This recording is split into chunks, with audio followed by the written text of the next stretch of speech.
The reality is, in the 26 games Steph Curry misses last season, the Warriors were 14 and 12. Why? Because Jordan Poole was their leading scorer, creating offense at a pretty high level when he was out. You add in Chris Paul, and don't get me wrong, I love the theory of him running the second unit rather well. In the playoffs, though, unlike Jordan Poole, who was hurt in this last postseason, he's going to be hurt. He has been at every stop of the way, minus Oklahoma City, because they didn't make it past the first rounds. If this Warriors team has aspirations to contend, we know Chris Paul is going to get hurt. It's unfortunately happened in just about every single stop since Los Angeles. And going on 39 years old, it's probably going to get a little bit worse. And even this last year, where he was healthy in the first game and a half, just one game and a half versus the Nuggets, he didn't have the same lift. This year, he made 16 shots at the rim, or pardon me, I think the stat was he took 16 shots at the rim. And if he doesn't have the same lift, he shot 31% catch and shoot shots this last postseason. I look at the Warriors and I say, you got maybe worse right now.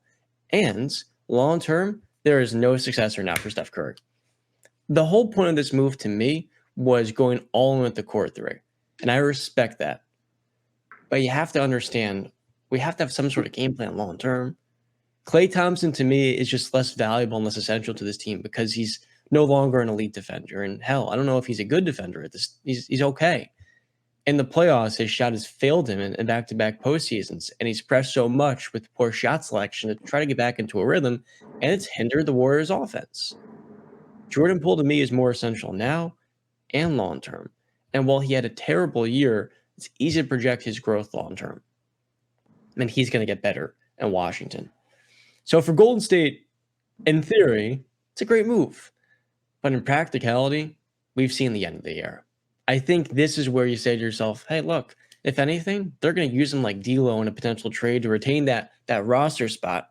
Maybe they can flip him to something down the line because he's non-guaranteed next season.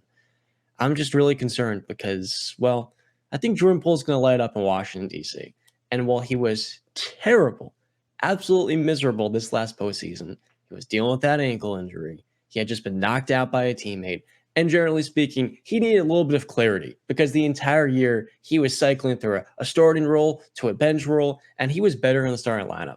So for the Warriors, I give this trade maybe a C plus. Paul has to stay healthy. And on top of that, he has to fit. I don't think he closes with these guys because he's not that much of a catch and shoot type player. He's also 6 foot.